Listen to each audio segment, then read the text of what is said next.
I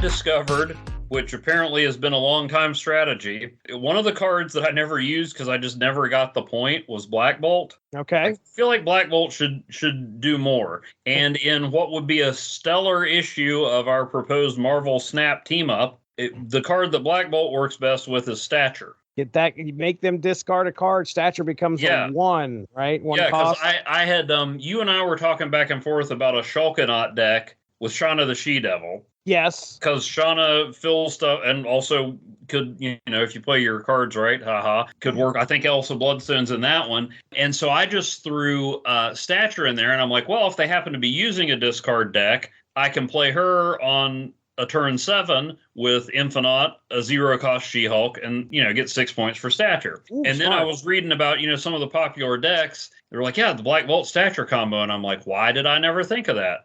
I mean, it's fewer cards even than Darkhawk. So I've just been tossing Black Bolt and Stature into a lot of decks. Again, months after everybody else. But and I haven't come up with a great one, but the deck that those are often used in is usually called Stature Good Cards. That's a boring name. Stature Good Cards? Use Stature and some good cards in general. Now, Okay. look, you people are obviously better strategists than me, but come on. The best I've been able to come up with is Statch Bolt, which is not good, but it's still better than Stature Good cards. Okay. All right. Okay. So, yeah, I was doing that. I used like I said, Nico and Phoenix Force coming out at the same time, made the combo move destroy deck. I tried a couple different ones of those. Never did. It's fun to play. Didn't get a whole lot of traction with anything this season, but like I said, it's a fun deck to play. And if you're not playing a mobile collectible card game with superheroes for at least some fun aspect, I think you're doing it wrong. When you can get Phoenix out there as early as possible and start, leaving multiple Phoenixes all over the place, or Vulture actually being intimidating for the first time when not being played by Michael Keaton.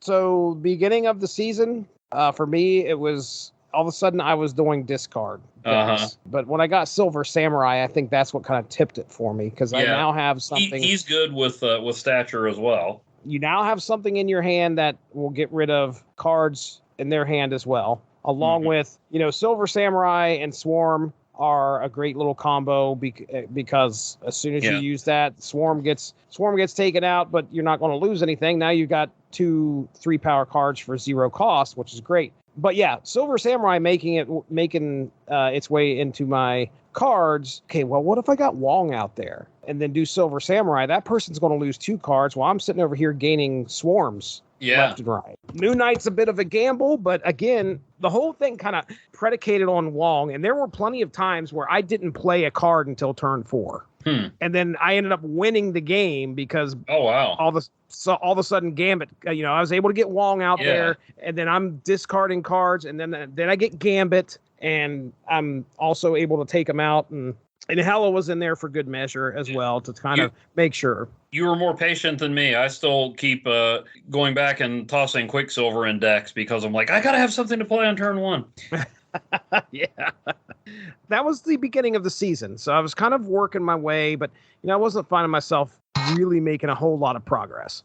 But then when Werewolf by Night showed up, it might have been that week, but either way, I got a hold of Silk and I created a move deck that legitimately made the most impact on my ranking than any other deck has for a very long time. I don't know if it's just because of the chaos that really I was thinking about this today. Like when you get Silk in there, and again, this is the deck that I had Forge in, I had Nico in. Nico could help get, with Silk being a 2/5, which again, that's another card that I'm waiting to be nerfed a little bit, but she's a 2/5. So if you can get Forge out there and then boost her up to a 2/7, now you have a 2/7 mover that you don't know where she's going to go. You have no idea where she's going to go. And then you have Spider-Man in there to, if you've got initiative and you lay out where that other person is going to lay down, and you just throw their whole destroy deck into chaos because now all of a sudden Spider-Man grabbed Venom and took him over to the empty lane. nobody could predict where things were happening. It was so funny because things would happen on the final turn. Stegron would come out there and knock one of them over. Well, I happened to lay Stegron down where Silk was. Silk's got to move somewhere. Oh, here comes Werewolf by Night. He's jumping over where Stegron was. I've watched things like unfold 3 or 4 times as that final turn goes. Silk's jumping all over the place. Werewolf by Night's jumping all over the place. So the opponent doesn't really have a way of like figuring out a good strategy to take a lane because they have no idea who is going to be there and who's not. I think that's really what helped me out. And I came really close to level 90. Nice. So like I said, I went over 80 and got close to 90. And that's the first time I've done that in months. So it's kind of revitalized my enjoyment of the game. And I don't think it's just because I'm successful. I think it's because I like being able to play these cards that are kind of unpredictable. That's a lot of my MO. But I remember you telling me about that one. I tried to kind of follow in your footsteps on that a little, but to throw a little more chaos in there, I added your pal Quake in. Yes. And I focused a lot on moving other people's stuff, and whenever I do that, I always got to bring Wilson Fisk back in his big Hawaiian shirt.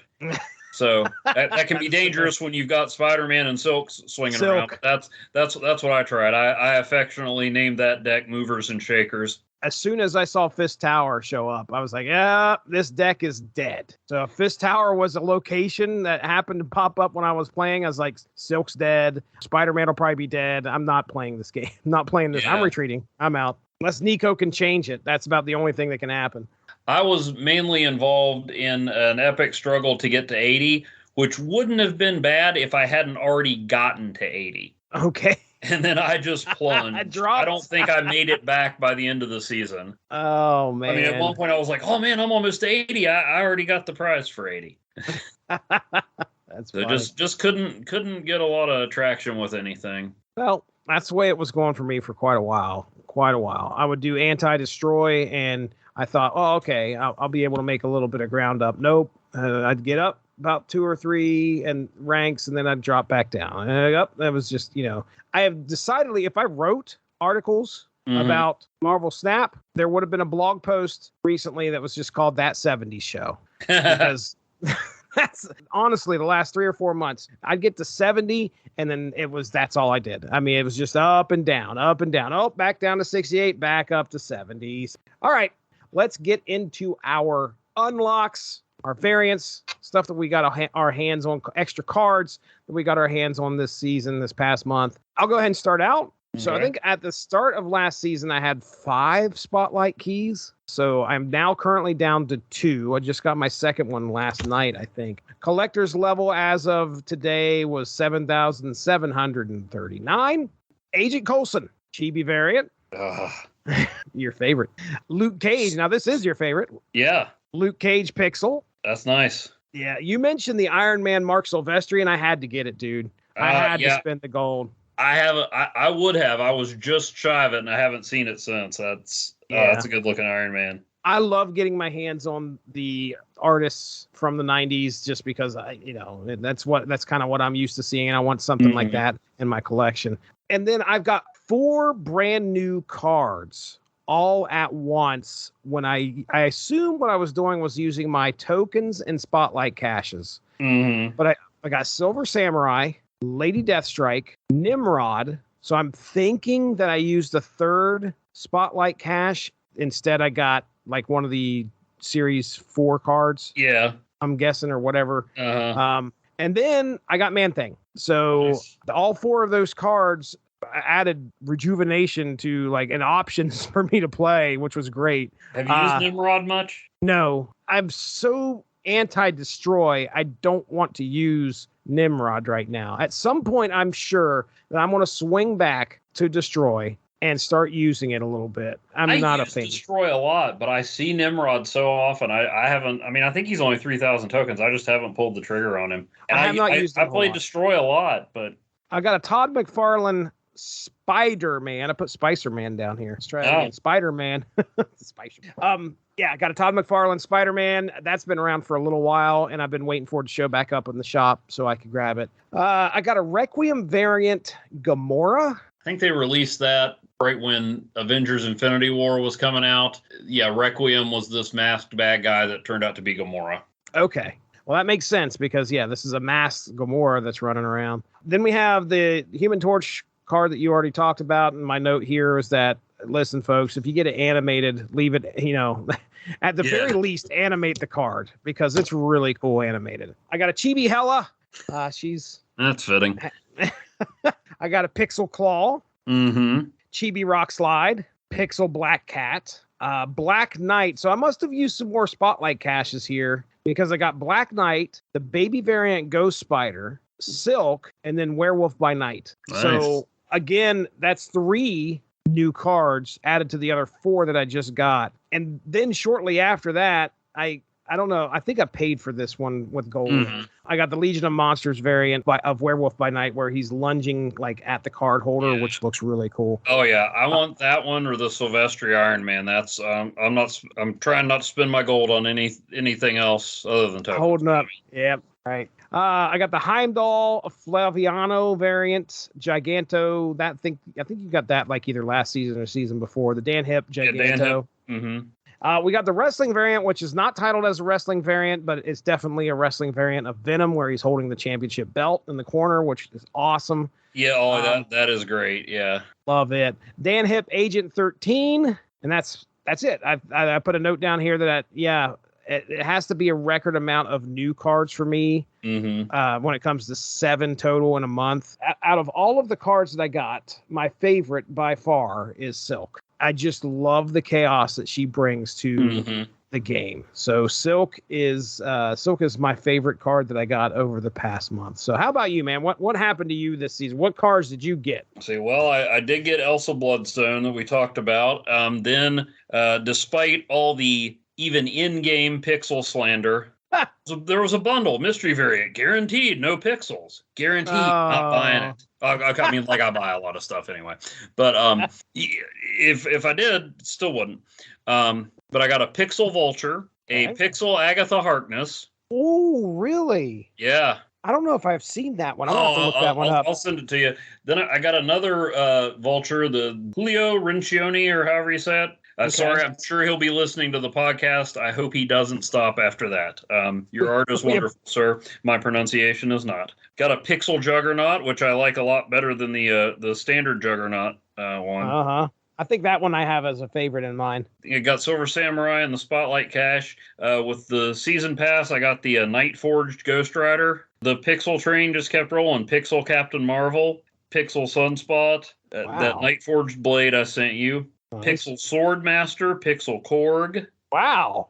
Shang-Chi baby variant. Okay. Which the baby variants don't always work for me, but Shang-Chi, the look on baby Shang-Chi's face is pretty much what you would imagine your opponent is doing when they play Shang-Chi and take out one of your high power cards. Okay. So it really fits. Back to the pixels with Pixel Jean Grey. Okay. And then I did pay for the Baron Mordo Dan Hip variant because it's the movie version, Chiwetel Ejiofor. Oh, that's right. My favorite actors. Never cared a bit about Baron Mordo in the comics. Chiwetel Ejiofor is Baron Mordo. That works for me.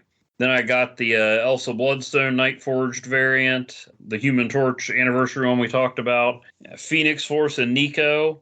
Phoenix Force. So this is the first time you got the Phoenix Force. Okay. Mm-hmm. Yeah, and that's when I started the Move Destroy deck. Gotcha. Well, started experimenting with it. It clearly wasn't my idea first. Pixel Vision. All right. And Electro by Nicola, name harder to pronounce than Julio's. But it's kind of from a low angle, and it looks a bit more cartoony, but I don't know. I like it a lot better than the regular Electro one. Okay. Then I got the Forge Mechanic variant. That is the one that I actually have favorited in mine, because he's just kind of standing there with like a socket guy. Yeah, ready to fix your car at a pit stop, I guess. I like, okay, other people are fascinated with strategy. I want to know the naming conventions for these variants, because you got a Venom variant where he's holding up a wrestling belt, but there's no wrestling title, even though there are other wrestling variants, right? Or maybe that's the list. No, there's wrestling variants out there. Like they had I'm pretty sure, maybe I've got that completely mixed up, because there are the luchador variants that like Warpath. I've got a Warpath Luchador. Yeah. So maybe that's it, but it seems like, okay, wrestling variant. So, okay, that's just a variant, but we've got, the Forge Mechanic variant, which I can only assume he's going to go fix Bucky's sidecar. That what? Like I get the Luchador variant, Night Forged variant, Future variant, 3099 variant, Savage Land variant, but then here's this one thing that it's just a variant. Well, call the Forge one the NASCAR variant. Okay, anyway, then I got Werewolf by Night, then I got Man Thing, then I got Pixel Moon Knight, which just proves the theory there is no bad Moon Knight variant. Good. I mean, even the original card looks because Moon Knight just looks awesome. He does. He really does. Moon Knight would look cool in a sidecar variant. Yes, he would. I mean, and that's fine. If you're going to call it a sidecar variant, give me a series of them. Please do. Then I got an Adam Warlock variant by Alexei Brickluk. I don't know. It looks like he's wearing a jacket, but also shrouded in darkness and blood. Ooh, I'm pulling this up just to see what it looked like. Oh yeah, that is different. And then I rounded it off with the Iron Man Midnight Suns variant, which I got with hours to spare from the season ending because I was playing some Conquest and I'm like, oh man, I'm on a roll. I'm going to get this one easy. And then not only was I not getting any traction, but I went a long time without it felt like without even winning a single game. And I'm like, daggone it, I'm not going to have gotten to 8 unlocks in Conquest and then get nothing. I'm getting this Iron Man Midnight Suns variant, by golly, which we'll, never see play again if I get the Mark Silvestri one. But, been using Iron Man more, so I want a little variety. And like I said, I don't always get too excited about the Conquest variants, but, 2 weeks in, I'm like, this Conquest is going to be a breeze, and not so much. But yeah, those were my unlocks. All right, good deal. Thanks a lot for joining us. Make sure to tune in tomorrow for the next installment of Snap Material.